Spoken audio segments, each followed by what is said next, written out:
Baby, I look at you and I see the best thing I have ever done. And now you're killing yourself, trying to save me, trying to fix something none of us can control. Stop. You know I don't like when you talk like this. I don't want to spend the time we have left chasing some miracle that may never come. I will do whatever it takes. I promise.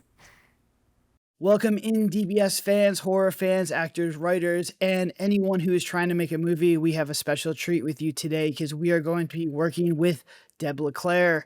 She played a massive part in our last movie, The Devil's Hostage, and I just really wanted to kind of bring her on so that we can kind of give you guys a lesson on building characters through feedback through different channels. When I first started making movies, it was basically myself. I had a team of writers from my publishing company helping me make these movies. But for the most part, I had full creative control. And I still have full creative control. But as you kind of get higher up in this distribution world, this distribution ladder, we start making contacts. We make contacts with distribution. We make contacts with producers reps. Everyone kind of has a vested interest in these projects. And this one was really, really cool because we had a lot of interest right off the bat. This is a script that I've had around since 2017. It's been a long work in progress. I always pitch it because I really like this movie. Everybody wanted to give feedback to it. And we're going to talk today with Deb because she was just coincidentally, every time I talk to either distribution, a producer, rep, or somebody, a streaming platform, or somebody who's invested in this, my next call would be with Deb. And we talk about, I'd be like, hey, this is the feedback that I got. How do we kind of take this and tailor and get it into, your character? So Deb, first of all, thank you for coming on board. The Devil's Hostage is fantastic. Your role was absolutely fantastic. Over the moon with everybody's performance. But let's start with you. Before you met DBS, give me a little bit about your acting background and how you kind of got to the point where you auditioned for this movie. Well, I saw the casting notice on Backstage, and it did say nationwide because it was in Atlanta. And I had done a previous movie as a non-local hire in Atlanta and had a great experience. So I threw my hat in the ring.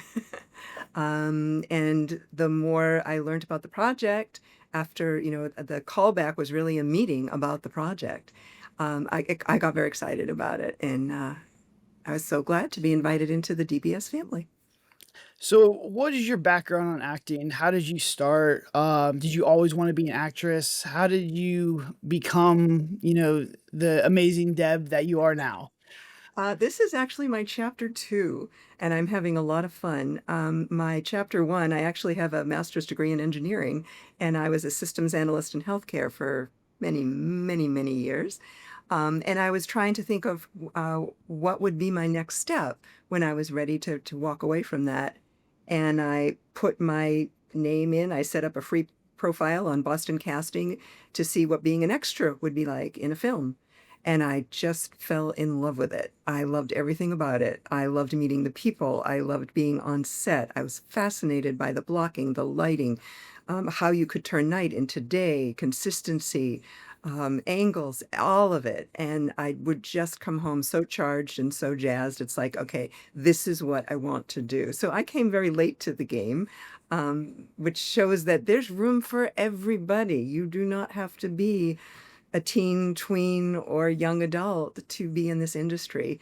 My first paid roles were actually commercial work, and that got me representation. And through then, I was able to audition for other roles. Awesome. Do you have any formal training with acting, or is this kind of Yeah, like no, your own? yes. After I decided, when I was an extra, no. But when I decided this is what I wanted to do, I did jump in with both feet. I've studied with Meisner, scene study. I've had I'm very proud to be a member of the first group going through Hans Christopher's working actor group that we meet twice a week. And I think that has helped me step up my game immensely. So there is, you're doing it every day, whether you're self-taping an audition or you're doing scene study or you're preparing for a class or even to help coach someone else by being a reader for them. It's a full-time job, and I'm lucky enough to be able to do it at this time in my life and have it be full-time, so it's still fun. I'm not trying to balance the other responsibilities. My kids have grown and flown, and I have a very understanding husband. Okay, so when we did this movie, or basically I'll give you guys a rundown of the character that Deb's gonna play. For The Devil's Hostage, the movie is about three robbers who break into a house, and as they're robbing this house, there is, some paranormal stuff in there. There is a girl chained up that, may or may not be a girl. You'll have to watch the movie when it comes out. But we wanted to have almost a plot device, and I'll use the plot device word loosely here just to kind of keep this conversation going. But in screenwriting, with our books and with movies, plot devices are frowned upon. Nobody really likes them. I understand that. I try and do my best to avoid them. But when we have an hour and 15 minutes, we have to have large plot devices to steer the story or give characters certain depth to them. So we had the main character, who's played by Madison Crawford. She's going to break into this house. Breaking into houses is not good news. It's a bad character choice, is a character flaw, and it's one that we always struggle with the audience of, are they going to not like this character because they're making a bad decision? It's the whole trope of horror movies make bad decisions. So we had to give her a reason for doing this, right? And this is a plot device of having someone or something that she's doing this for, that the audience member can be like, oh, I see she's making a bad decision, but she's doing it for a really, really good reason. And, it's kind of that moral ambiguity. The whole theme of this movie is, what would you steal a piece of bread to feed your family? This is the theme that I wanted to play around with. We needed a character to basically highlight this. And this Deb's character, who is the mom who is diagnosed with cancer, the reason that the Riley character in the movie is doing this is to get money to help her with chemo, to help her with her life. And it's this kind of weathers the bad decision. It makes her a likable character at the same time. So we had to develop this character. In my head, we'll go from good, better, best. Good is a plot device where you can say, all right, I see what they're trying to do. I can see what they're going to go with. Better is something where we can kind of come out and have emotional depth. We can have an emotional scene. We can really hook the viewer in there. And then something best is, I think, what we got, which is tremendous performances by both Madison and Deb to really build something like The Whale. The Whale is kind of, if you've seen the movie Brendan Fraser, it was kind of the inspiration a little bit of, like, you really feel for his character. And it's a one setting, one location movie, which is similar to this one. And we really wanted that emotional juice to give, Riley heading into this dangerous situation to understand her stakes and everything in there. So we built out this character, and in typical DBS fashion, it's bare bones at first. I work with the actors to build them out. Deb auditioned, and Deb is one of the rare ones. We have a lot of people watching these auditions. We had 10,000 auditions all the way through this movie. And she was a yes from every single person that watched this. It was unanimous. I don't even think I did a second interview for your character, because I met with you and I went down the rundown of, the character. We talked a little bit about the production, and I think I offered you pretty quick. I can't quite remember, but I remember being like, this is the one I want. I had such a good connection with her. So can you talk about when you first saw the character? And then I want to just have you highlight my meeting when I first talked to you for the first time, because it comes, again, with a lot of disclaimers. What did you think of the first impression in DBS films, and also myself? Well, I'll take those one at a time. So seeing the script for the first time when I was going to do the self-tape audition, so I only had the sides that I saw. And to me, the point of the character after talking with you was to, as you pointed out, my role, the purpose of my role in the story is to make the audience cheer on Riley, even if she was making perhaps some morally questionable decisions. So the story the story needed to be served. That's how, whenever I read a script, the first thing I do is it's story based. How is this character an integral part of the story? What is the role of this character in the story? And then as an actor, it's my job to bring the director's vision of the story to life. And I think this is where it was very exciting to me, because at our first meeting, we were both on the same page right away. My job wasn't to, bring on tears and be crying and oh, woe is me. It was to put the focus on my daughter. It was all about Riley. It was all about highlighting what the stakes were for her. So, yes, I needed to be the mom who used to be the caregiver and the caretaker, but how I interacted in that scene needed to highlight the stakes that Riley was facing. What was she going to lose if she lost me? And so that was how I tethered myself to that role. Whenever I am playing a role, it may sound corny, but I actually make a list of characteristics that I can glean from either the side of the script of who this character is, and then on the other side of the page, what of my characteristics as Deb the person match that. They won't all match, of course, but there will always be something I can tether myself to that character. Why did that character choose me to play that role? Why, not the director, why did that character choose me? And I did not find that difficult to do. And so at all our talks and all our meetings, I think the show, don't tell, peel back the onion, show the layers there. You're not telling people what the stakes are. They're going to feel them. And hopefully we accomplished that. And part of that was working together on the dialogue of the script. The feedback that you got was to make it raw. And so we called it the anti-Hallmark, the anti-Hallmark vibe. And please don't get me wrong, all you Hallmark lovers. I love the Hallmark vibe in its place and for its purpose. And on my bucket list is to be a Hallmark matriarch someday. But this role was not that.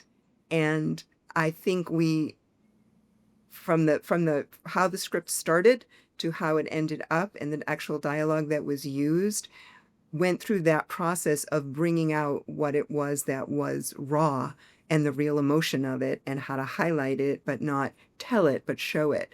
And I sent you so much stuff, Brandon. I have mom's beliefs, values I want to impart to Riley, and it's like a 4-page document. And I put everything in a table, the engineer in me, and I have the quotes and the author and what it means. I have the core identity of the mother discussion of what we had.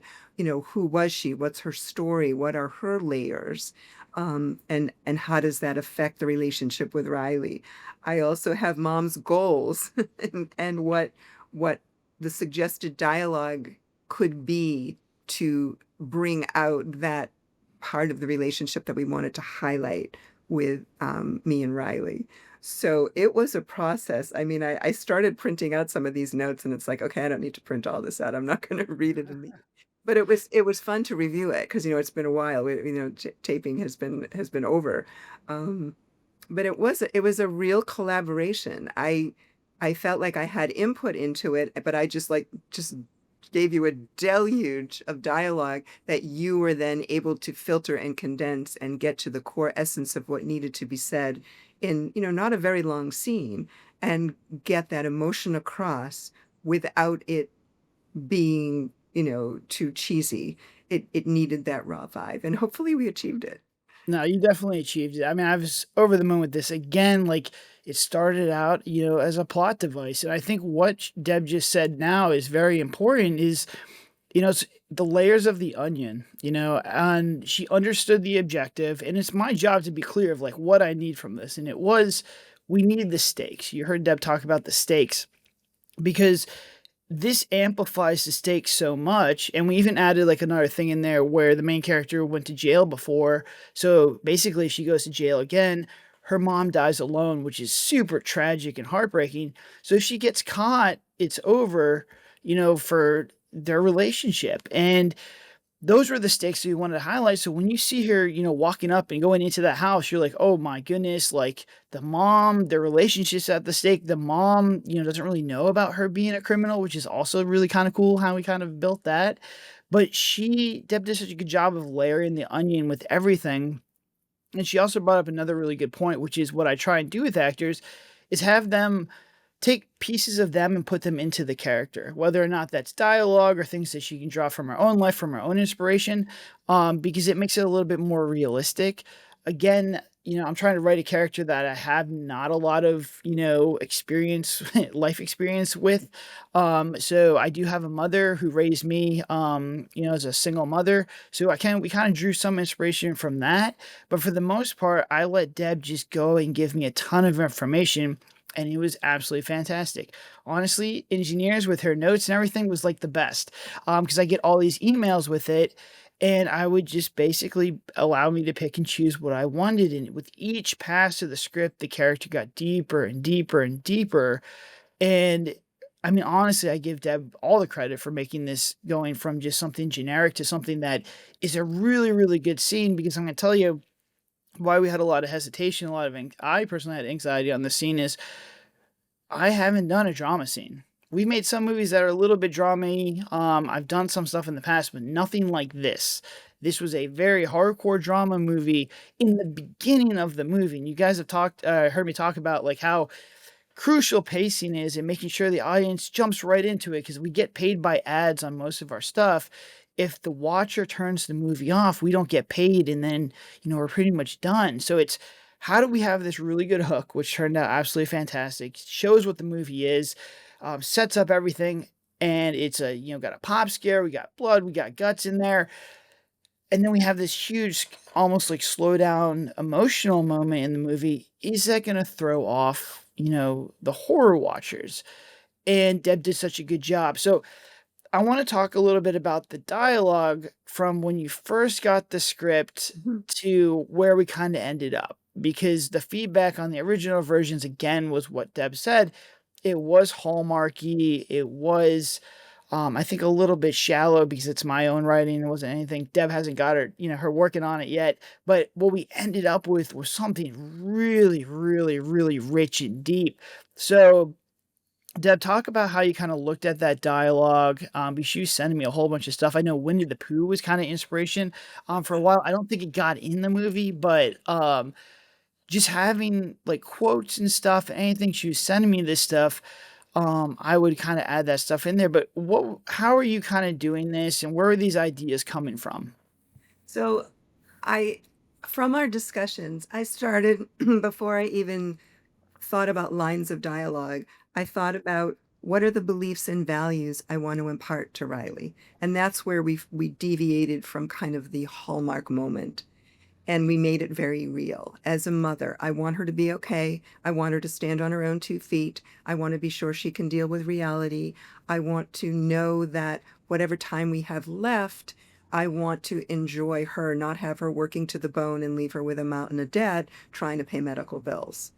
So I started there. And from there, I took inspiration, as you said, from quotes. And do you want me to read any of the quotes? Yeah, go ahead. Go Yep. for it. I said, never regret a day in your life. Good days give you happiness. Bad days give you experience. Worst days give you lessons. And best days give you memories. And I thought that captured what the mom wanted. She wanted to create lasting memories for Riley, not of the death and the dying, but of the connection and the love and the warmth. And so that was my starting place. And then by the way, that was Richard Feynman, in case anybody, I did not write that. I'm just quoting. What stands in the way becomes the way, from Marcus Aurelius. If people believe in themselves, it's amazing what they can accomplish. Sam Walton. I think mom wanted to give Riley the confidence that she could do this, she could go on, and she was going to be amazing. She was the best thing mom ever did, and she will carry on, and I will be so proud of her. Not everything blooms in spring. Your season might be autumn. Keep going.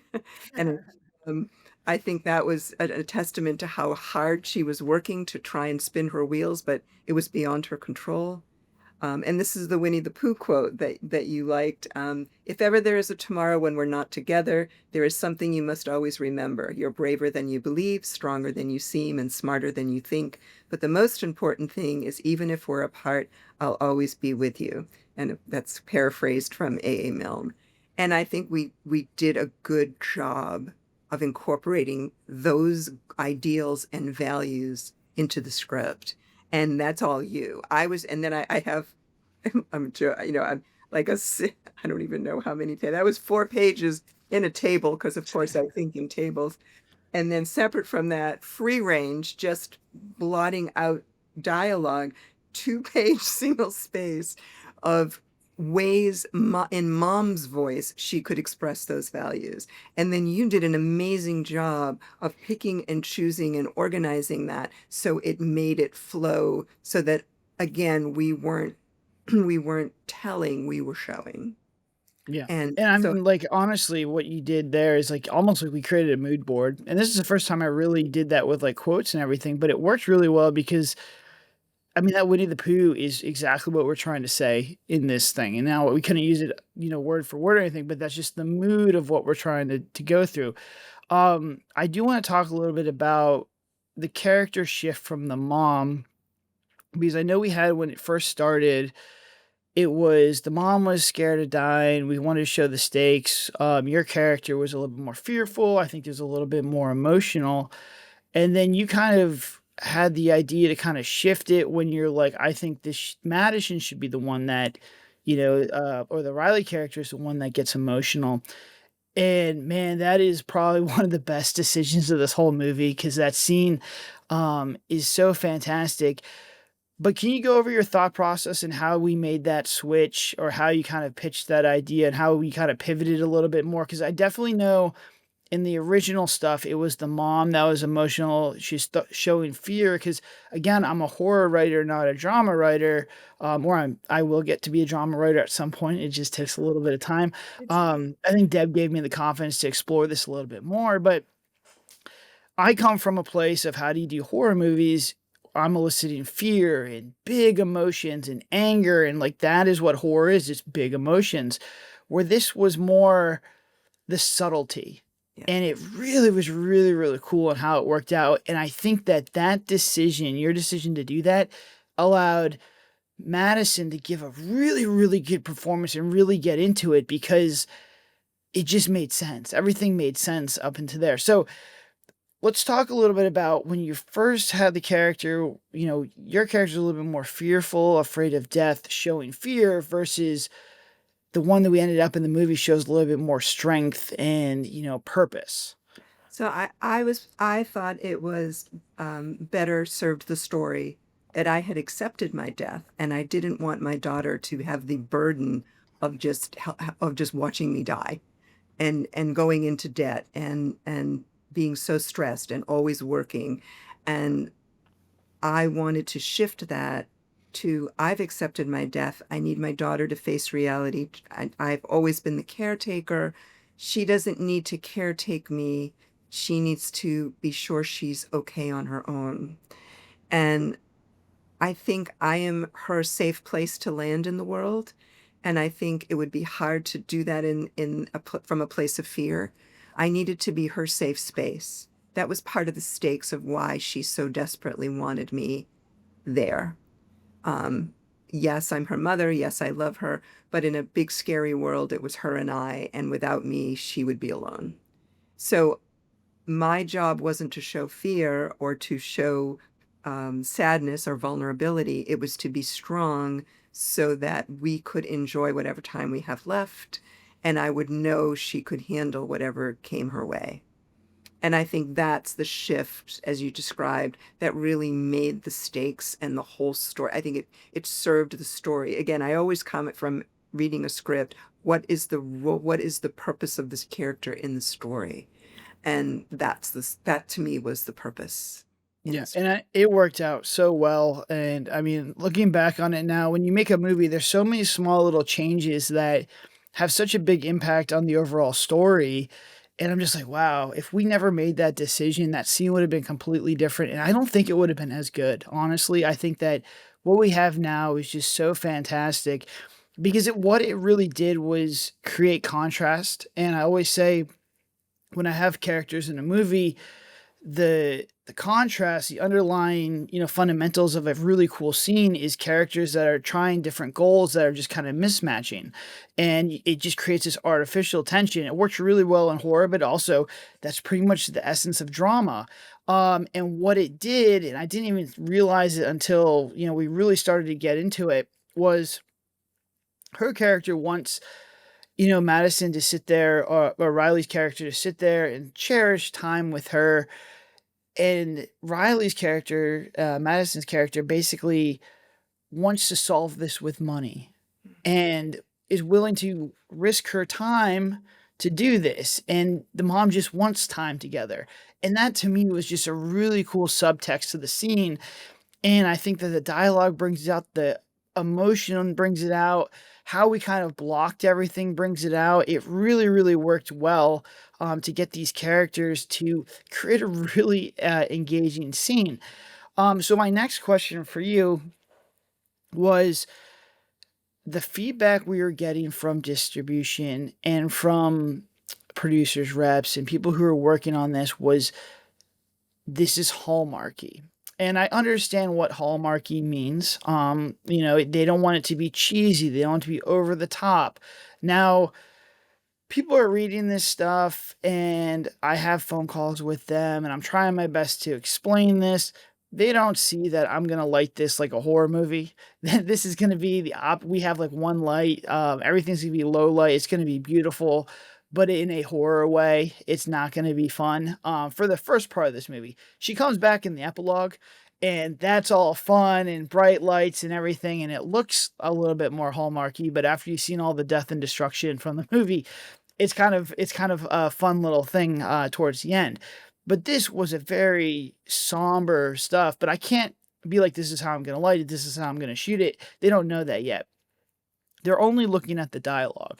And when the dialogue, when we first started to do it, which again was like my writing, was, it was Hallmarky. So I went to Deb and I said, I'm always forward with the actors with information I know that'll help us. I withhold some information as far as like production stuff that she doesn't really need to know, but anything else that can help the production, I don't need to play like I have all the answers. I come out there and I say, hey, every meeting was like, all right, this is what we got from the, distribution. They're saying this is Hallmarky. It's too over the top. It's cheesy. I don't know where they're seeing that. Can we sit down and figure out what's going wrong here? And how can we fix this? This is like my words to her because I was, struggling. And if I could get her on the same page, we could probably figure it out. This is a problem. I could be upset with them. I could be like, no, they're not listening. They're like they don't know what they're talking about.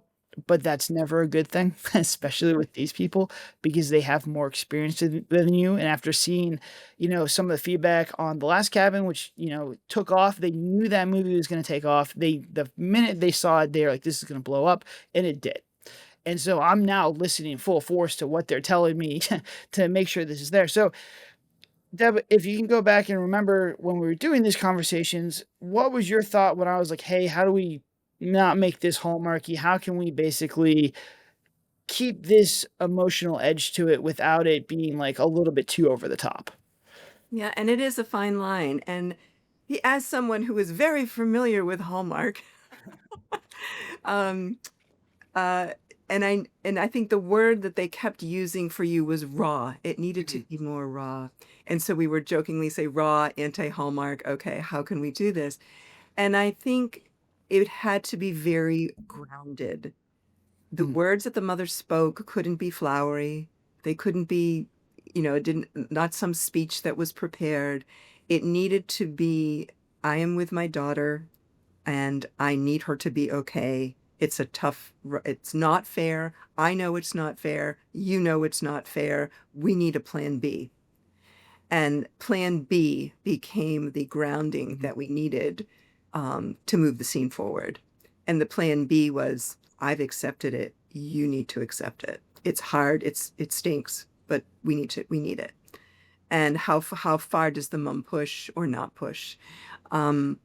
And I think that's what kept the vibe that hopefully distribution wanted. I don't know if they've seen the scene or have commented on the scene. But I think that was the difference between that and what I consider a Hallmark moment, which is, spewing advice and you're going to be fine, dear, and so forth. That's not what this was. This was plan B. Put on your big girl pants. It's time. Yeah. Um, And I honestly think that it did start Hallmarky because this is like my writing and this is how I originally did it. And I think it was a collaboration between myself, Deb, and the powers that be that are gonna give this a really good home. And I think we did, and I think it's better. It all worked out so much better because I think they did. If it was a little bit over the top, it just doesn't fit the narrative of the whole theme of the movie, which is, yes, it's paranormal. Yes, there's crazy stuff happening, but this is a grounded horror movie. There's not a lot of like emotional stuff. There's no jokes, and I love all the actors are like, just a couple jokes. Let's put a couple jokes. I'm like, this really needs to be grounded. It's very dark. It's a very heavy movie, but that's what we've been tasked to deliver, and I think we did a great job in there. Um, and she did bring up raw, and I think that was like the biggest thing. They kept saying make it raw, and it just was a little bit grittier, had a little bit of an edge to it. Just kind of like, oh man, this is a little bit of uncomfort in there. So let's now talk about um the performance of giving this performance. And what was going through your mind, when you came on set. And this is another thing that was kind of crazy with this movie was usually for a heavy scene like this, I like to do it during the middle of the movie just to get, Madison warmed up. You get basically to get myself warmed up, my team warmed up, because we're coming in day one, and we had the only way we could have done this is on this day. This was the first thing we shot. So let's talk about, coming on set and, your headspace on set, meeting everybody. And, we started with the epilogue, which was, I'll let you talk about the epilogue, but what was your first impressions of meeting DBS? What was going through your mind, flying down here or flying down to Atlanta and, what you were still trying to give with this performance? First of all, kudos to DV. Everyone was wonderful. I felt like I knew you from pre-production, and Dylan made all the arrangements. I had heard glowing things about Tegan, and she had approved wardrobe. So I felt like, it could have been like, oh, these guys all worked together before. I'm the new kid. Never felt like that, ever. So kudos to you, because that comes from the top down.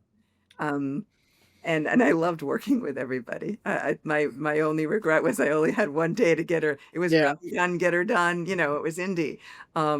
So I didn't get, there was travel in, shoot, and stay over and travel out. um, but so as far as that goes, it was wonderful. I prepared for this role a little bit differently, and in that I had prepared how was I going to drop in quickly while on set.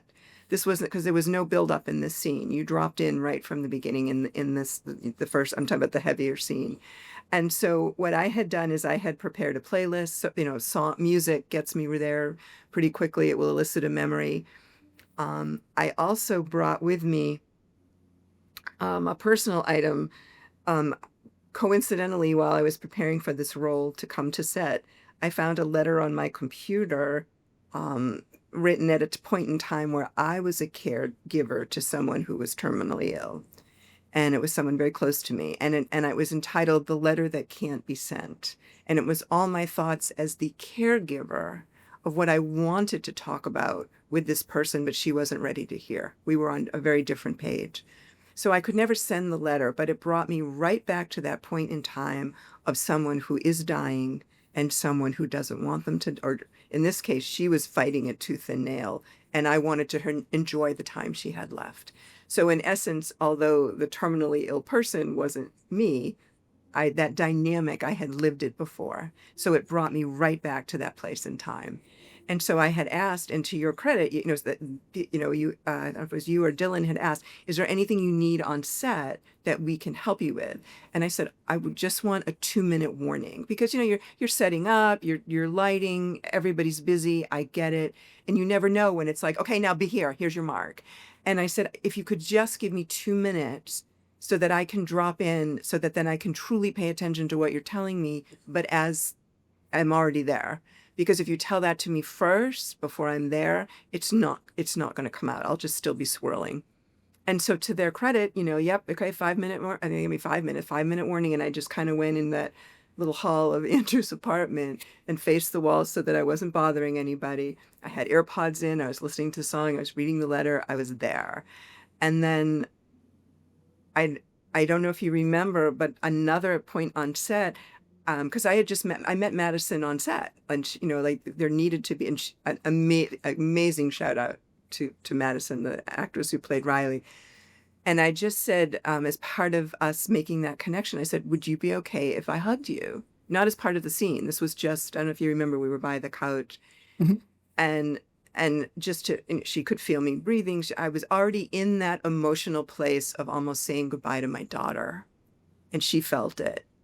And I know she felt it because later, after some other takes, when we were setting up for like a different shot, she said, would it be okay? Could you hug me again? Because she needed to get back to that connection.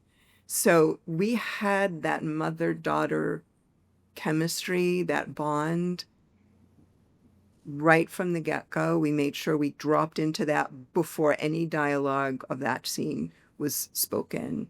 And I think that was really important to do.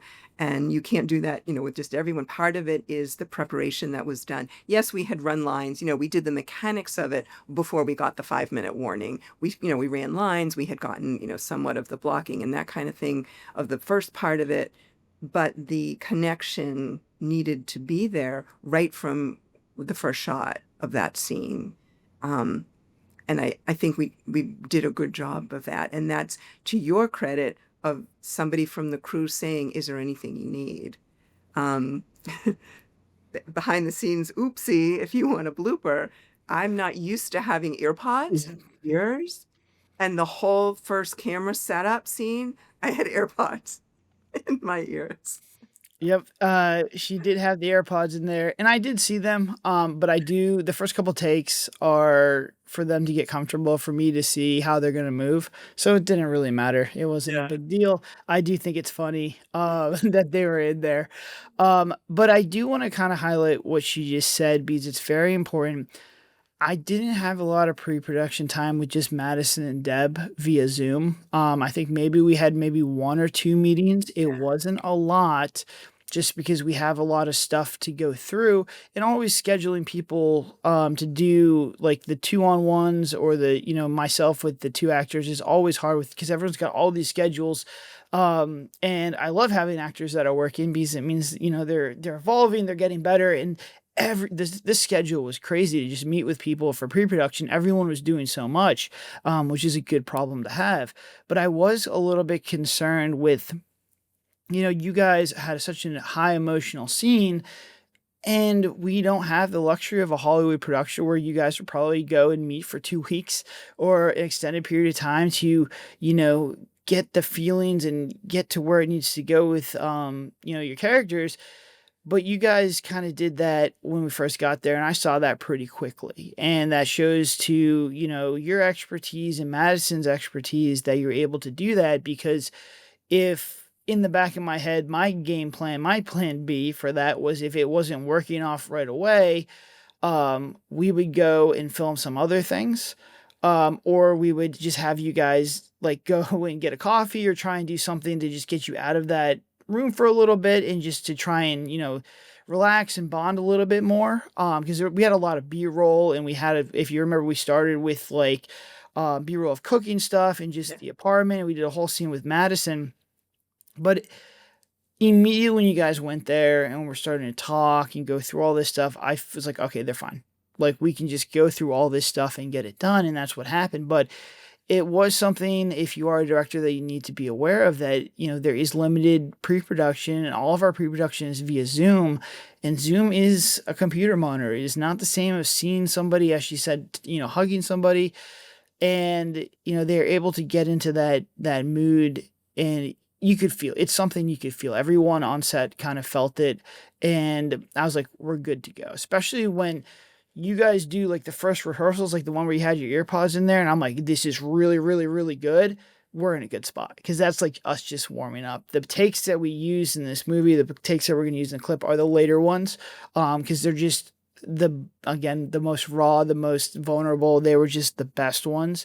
But let's talk about you getting in the makeup chair, because you're supposed to be a cancer patient, and Deb looks not a day under 20 years old. So how did Tegan do such a good job of transforming you into this, Oh my which gosh. I think really, honestly, I'll let it go to Tegan's ego here. She did Oh get yeah. this scene raw and gritty with the makeup that she did on this one.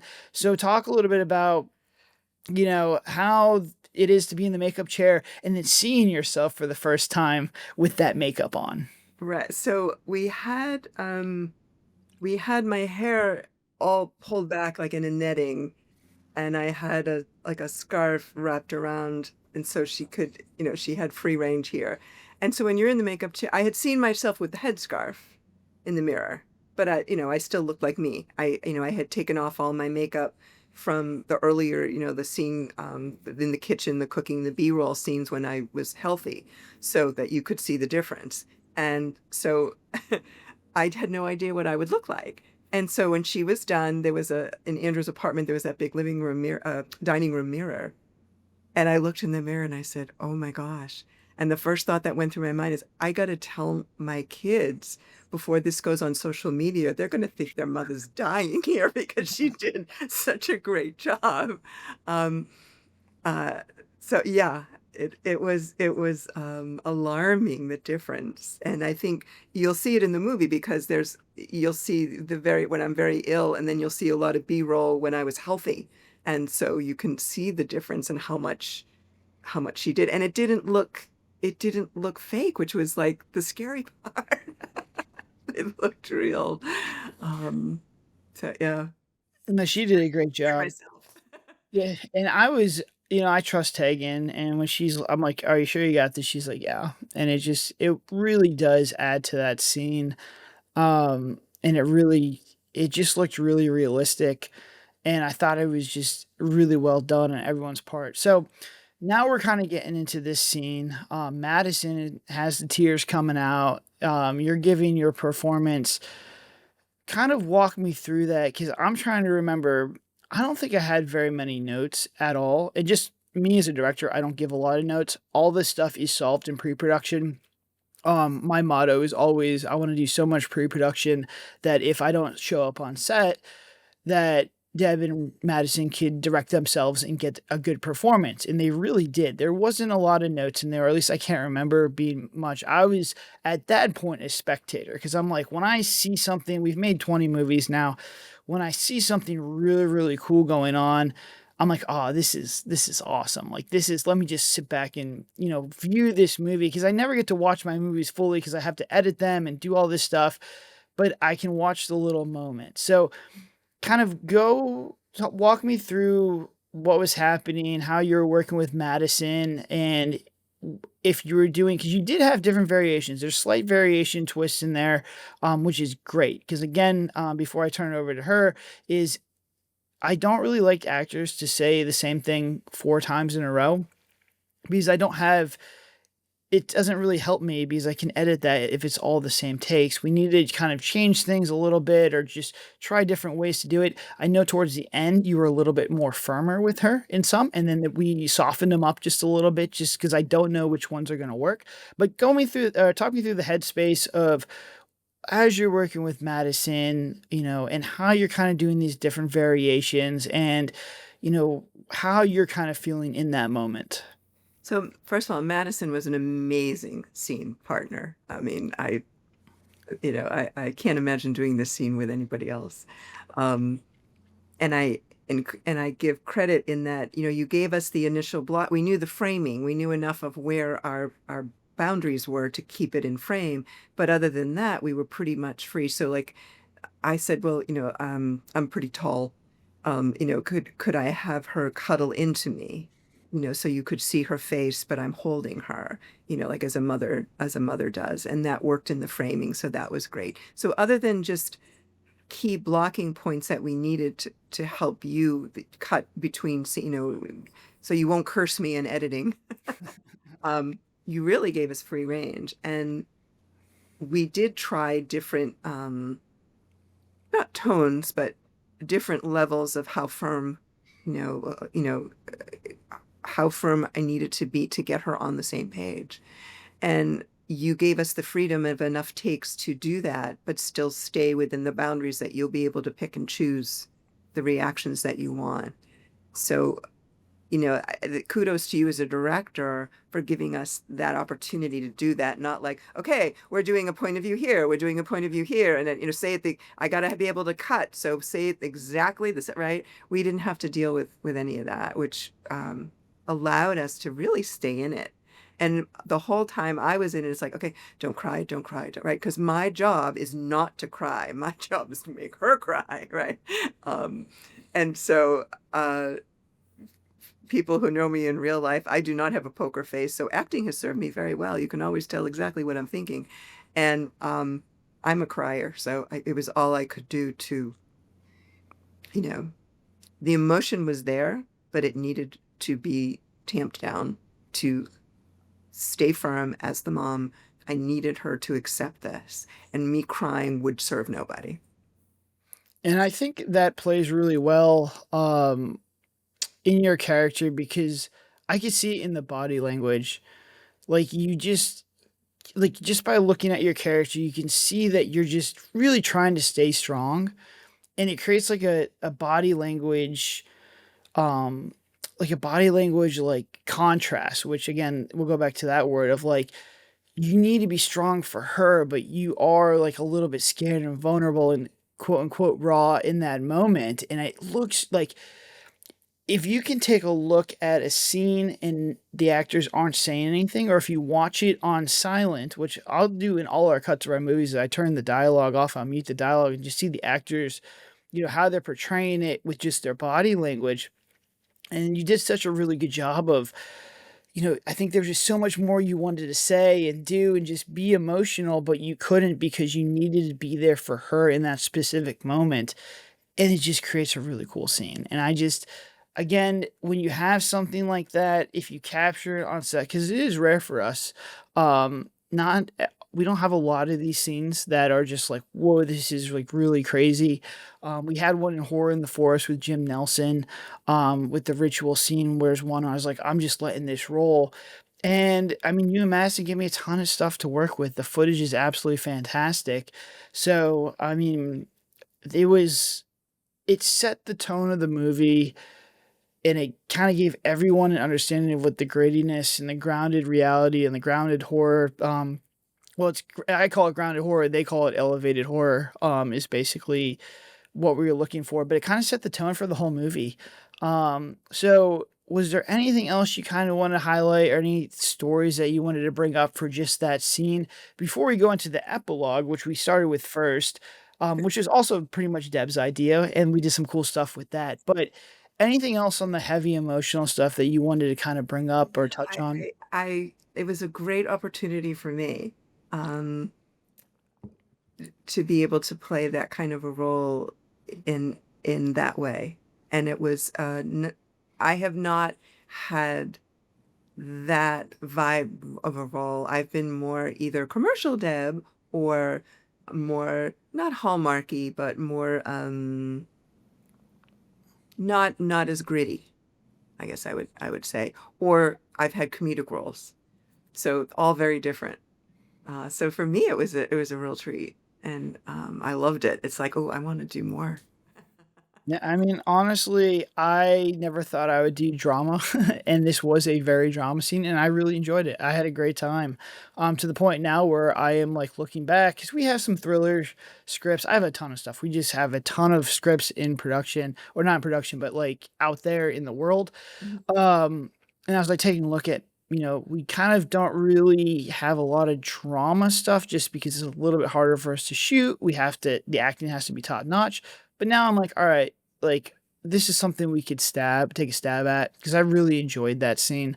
I think we can do it. It's just a little bit different than because it's all character. This whole scene is character driven, where a lot of the movies that I make are plot or scare driven. Basically, I could build up to a scare and then let the audience down and then build up to another one. And this movie has that, but it's definitely more character driven. And why I lean more into the action stuff and the pop scares is easy for me to control that. Like I don't need to like if for whatever reason, if we didn't have superstars like you and Madison, I don't know how well that scene would have played out, and it could have.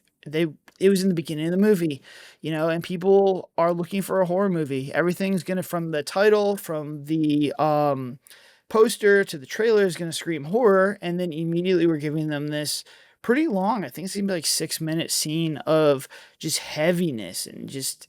I don't know how they're gonna respond to it, but I think it'll do really well because it sets up the stakes again, like she said before, to really get you all the stuff you need to know about Madison's character is now set up so we can just really worry about, again, pushing the plot forward with action and new characters and new situations that we're going to put it in there. So I was blown away with how good it was. Again, from what I said before, good would have been just a plot device so the audience had an understanding of who the Madison character was or who the Riley character was and why she's doing this.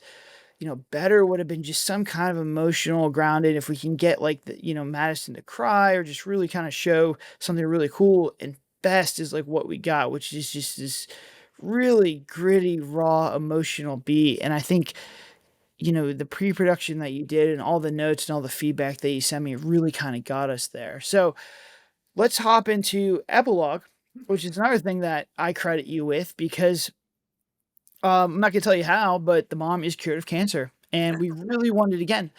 I talk about contrast all the time.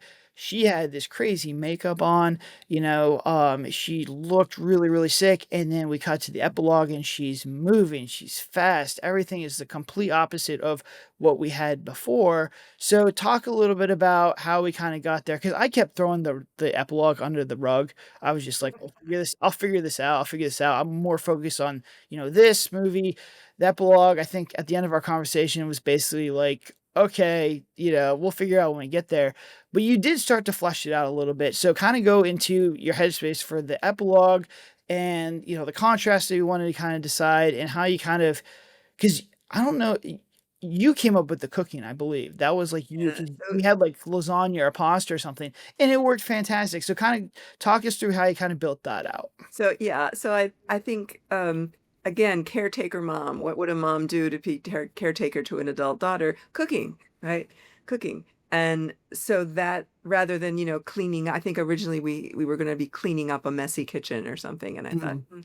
So when we were in Andrew's place, it's like, well, I'm better if I can be doing something while we're doing this. So can we actually be doing the cooking? So like we're literally pulling spice, does he have a pot? Does he have, like what is in his kitchen? And I don't know And who's just to interrupt you, there's not a lot in Andrew's kitchen. That I am surprised that man had pepper and salt. Andrew does listen to these podcasts, but he was his such a good apartment sport. needed some shopping for a little bit more spice than just pepper. He was a very good sport because like, he didn't know me and I'm opening his cupboards like I own the place.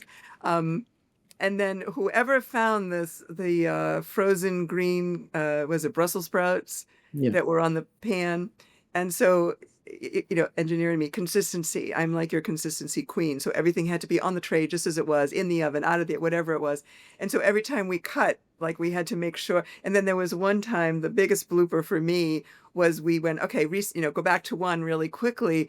N- Nobody had taken nobody, meaning me, had taken the things back out of the oven. So I go to salt them, and they're not in there. They're already in the oven. So that was not a good take, but that was my one. Oh my. But being busy, that the contrast. I'm now the caretaker. I'm busy. Everything's fine. Everything's fine. Why are you down? It's all good. It's all good. While she's still showing some concern that I'm just not buying into. Right. I'm trying to keep it light and busy. And now I'm dismissing any of her concerns. I'm back in caretaker mom mode.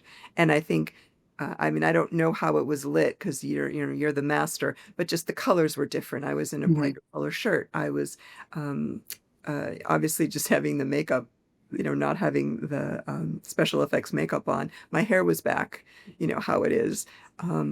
There was a big contrast in that epilogue scene. Just the energy of it was very different. And then we were trying to get, dialogue to make it flow because we needed to get into the other room for the big, the real reason we're doing, we wanted that last scene. And again, I credit how you run your set, because when we were in that very last moment of the scene, you had done all your shots, you were getting ready to move on. And I had said to Madison, I said, oh my gosh, I'm above you looking down at you with those big eyes. This is the shot. Oh, yep. This is what you want. And she said, well, tell him. And she went running over, because you had built that level of trust and collaboration that it wasn't like, well, no, he's the director and he knows what he's doing and he has his shot list. And, because you were so open to collaboration on other things, I wasn't shy about saying, you've got to see this from this point of view, stand here and watch those eyes look up at you. That's the shot that you want. And to your credit, it's like, yeah, that's really good. I should have had that. I probably must have got off the shot list or whatever. But again, that's a credit to how you run your set. People are really passionate about what they're doing. And they're not in a little silo of this is my role and I'm going to say it and get my shot and leave. Everybody wants the best outcome. Everybody has a stake in the game. Everybody wants to be proud of the end result. And I think that's why I not jokingly, I refer to it as the DBS family. When you're on set, you are DBS. You are not actor, you are not sound, you are not gaffer, you're DBS. And so if you have an idea that would be helpful or like you're excited about it, it's okay. It's not taking that much time off the clock to say, come check this out. And it's a fine line. You need to keep the project moving forward. You've got, what was it, a 9-day shoot? With travel day on each end, 9-day shoot, get her done. But something like that to be missed would have been a shame. We were all right there. It's like, oh, catch this. Hopefully you got to use it. I don't know. Yeah, that's the shot. That's gonna be one of the best shots of the movie. Honestly. It is absolutely fantastic. And I mean, this is like, I totally forgot about this story. But that shot is 100% fantastic. And, for Deb, thank you so much for bringing that up, because if we didn't have that shot, that would have been one when I'm in the editing room, like, how did I not get that? And, for the cinematographers out there, basically I do 3-shot coverage. So I'll do a wide and 2 close-ups, and then I look around the room and I try and see, what little inserts we can use. For this one, we had a television that we were going to be using. She had like a soup bag for another one that we kind of insert on. But outside of that, I don't do a ton of other little inserts or different shots because we usually don't have time. Now, Madison and Deb did a great job, and we had plenty of time where I was like, we could just do a whole bunch of stuff. We did a whole bunch of line variations for that epilogue because I don't know which one's going to work really well. But man, Deb was like, get this shot. And I'm like, oh my goodness, I cannot believe I didn't even think of that. and it's the best shot because it's Madison looking up at the camera at Deb's POV with these big doe eyes. Because I can't really, I'd love to tell you guys what happens here, but this is, I'm all for spoiling our movies, but this part is just so good. I can't really do it. So we'll probably have Deb come back on when we can do a DVD commentary or something. But it's Madison looking up with these big doe eyes of realization of everything that's happened in this movie and, what is actually going on. Because this is our twist. This is like our Saw twist, basically, for this movie.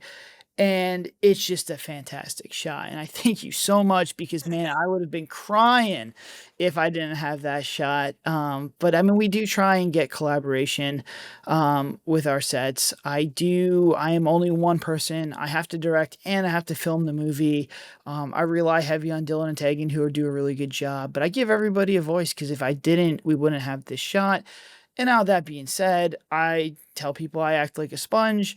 For 99 ideas that you think are really good, I might use one, and you have to be okay with that. But for this one, that one was absolutely fantastic, and it's going to be the final shot of the movie because I always in my head I had a final shot of like straight on, and this one's going to be the better shot. It really is going to be the ending shot that's going to be absolutely fantastic. So, thank you so much for doing that. I totally forgot. That's such a good story too. I totally forgot about it. So,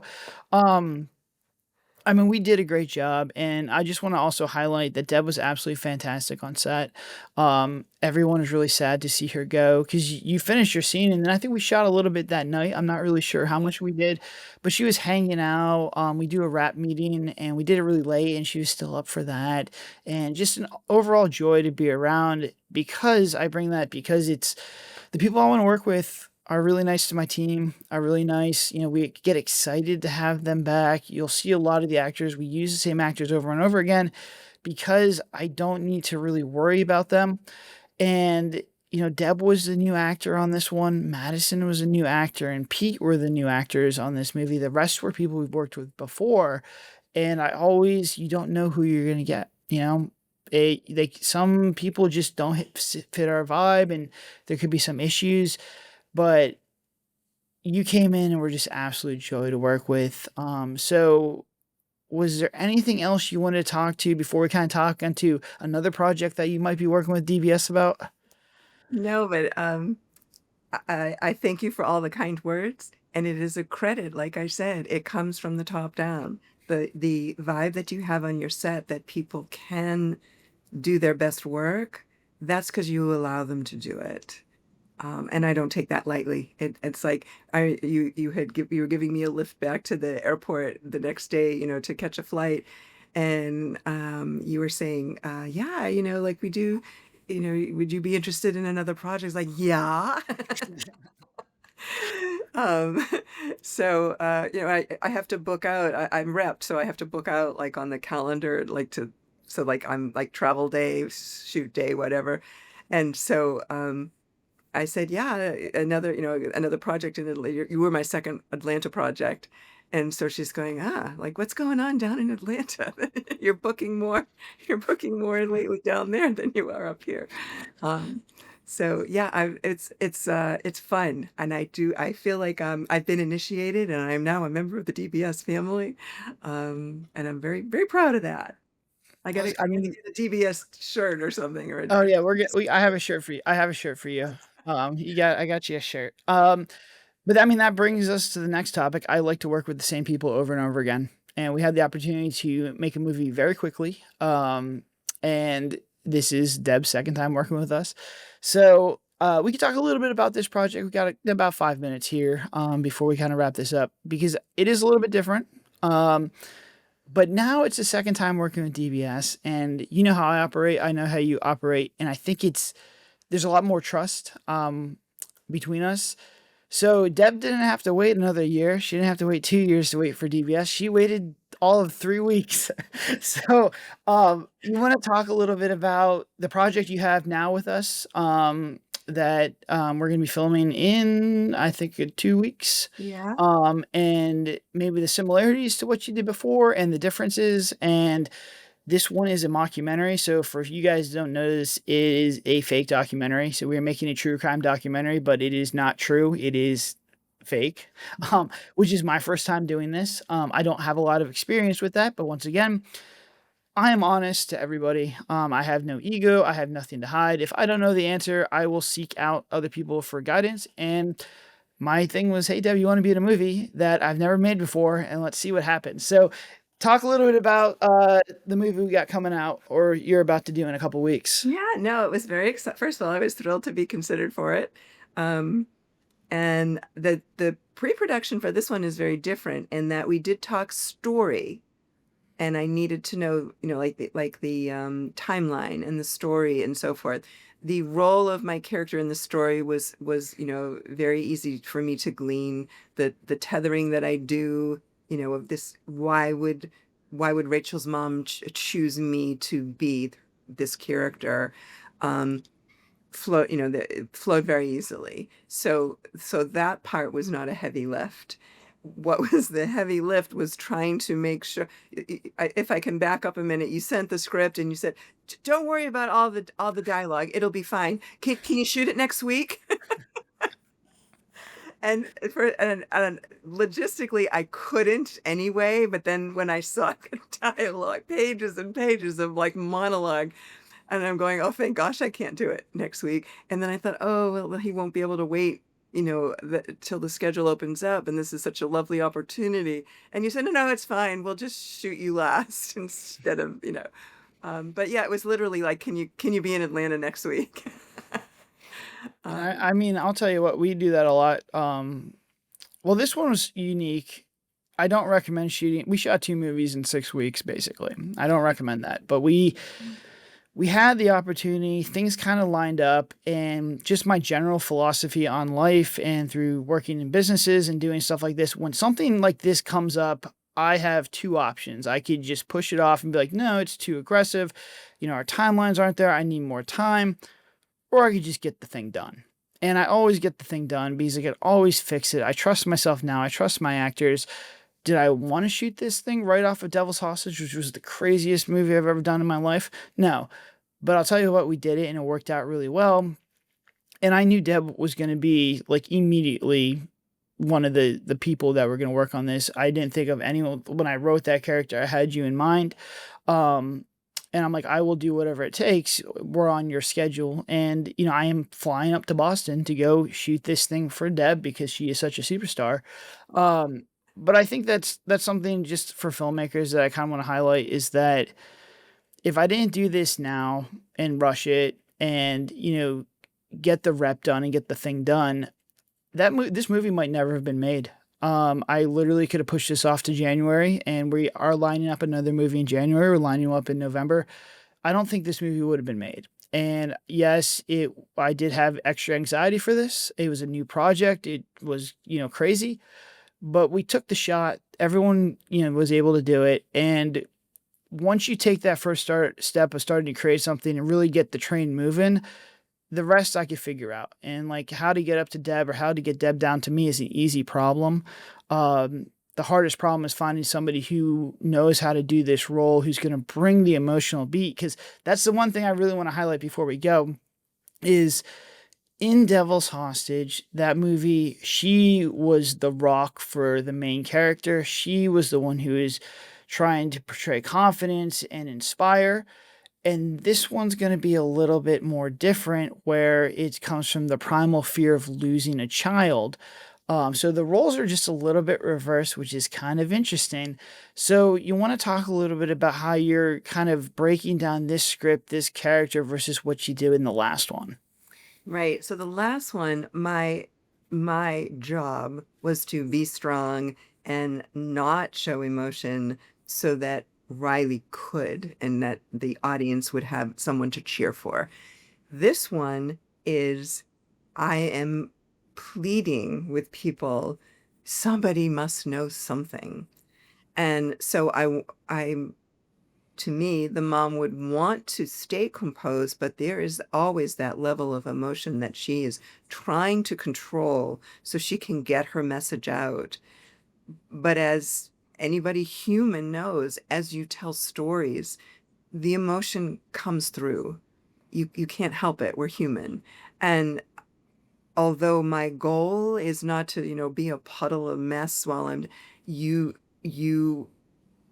can't help but have the viewer see the angst and the anguish, and some of it will bubble up. I'm just going to play it as grounded as I can. I'm not going to, act it. I am going to, just like I did in this movie, only now I am Rachel's mom. And what do I need to do to get my message through? And so the easy part is remembering the timeline so I can tell the story correctly, because you need to have consistencies so that people can follow the story.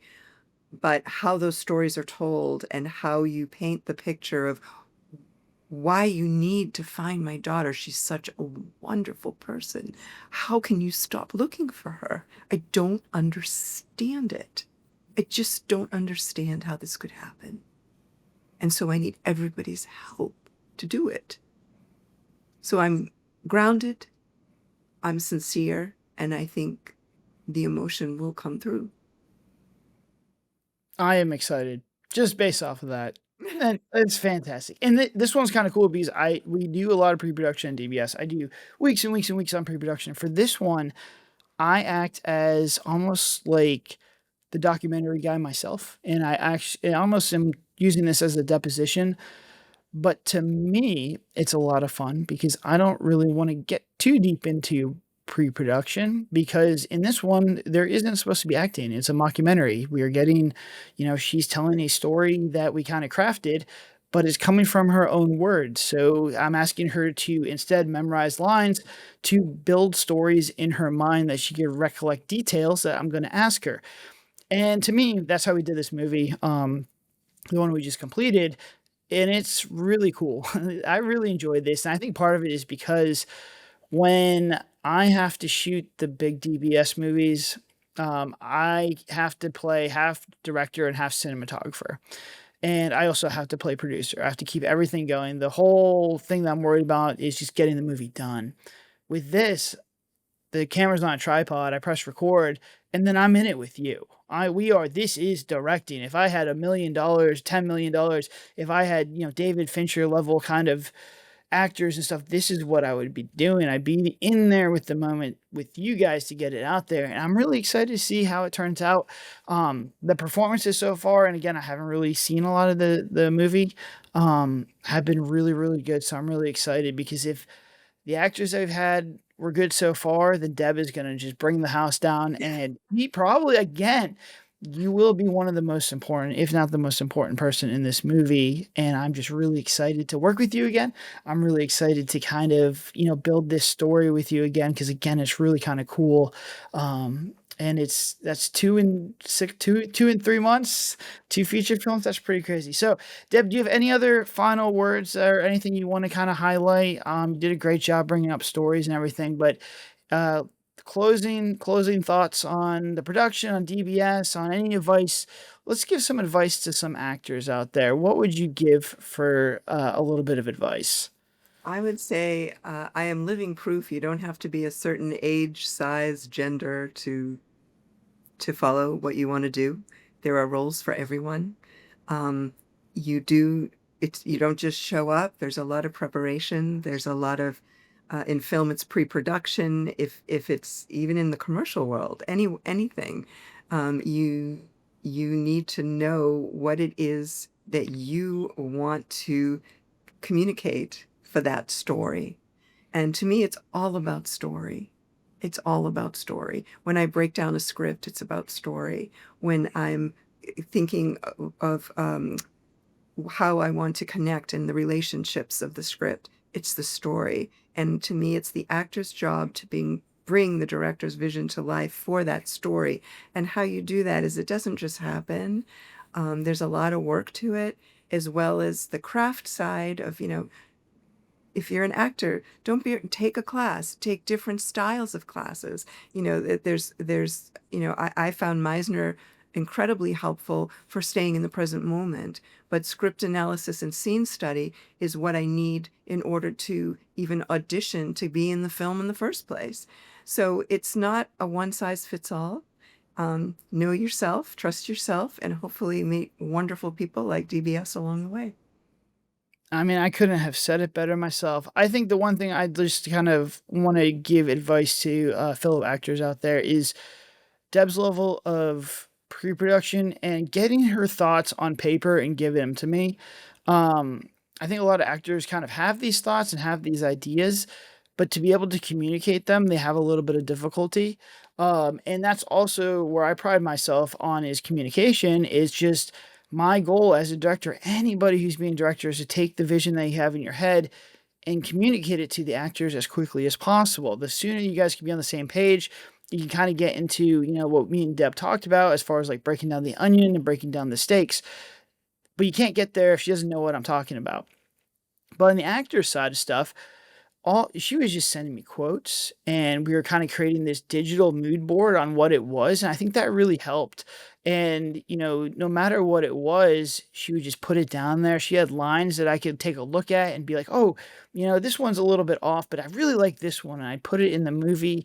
And I think that just sending me all that information, pages and pages of just information of what she was seeing, helped me a lot. Number one, to write it, but number two, to make sure we're on the same page. And I think that's the reason why we were so successful when we made this movie. It was we had the same mindset. We had both, everything in there. And then at that point, the ship was going the right direction, just making small little tweaks here and there to kind of give us that variation and get to where it was. But if you are an actor, send the director a lot of stuff. I mean, worst case scenario, they're just gonna be like, no, this doesn't fit. But I'm telling you, from my experience, if we had everyone do this kind of stuff, it makes my life a lot easier. So please, I know she's an engineer, but you can take a lot of notes and get all that stuff done. So, Deb, thank you so much. I really appreciate you coming on here. You did a fantastic job.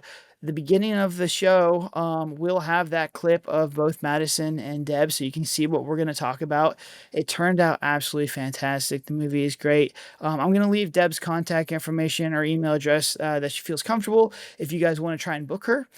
She is extremely talented. I give her, this is an hour and 15 minutes of a glowing recommendation for Deb LeClair. She will make your movie that much better. So, once again, guys, thank you so much for joining us. I hope you guys learned a little bit about acting, a little bit about directing, a little bit about filmmaking.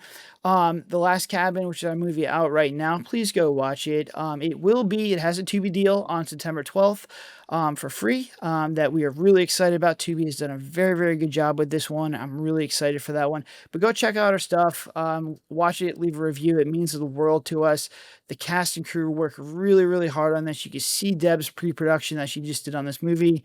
The Devil's Hostage will be, if we get it done quick, Q1, Q2 of next year. But it is by far my favorite DBS movie. Huge step up with everybody else. But once again, thank you guys so much, and I will talk to you later. Goodbye.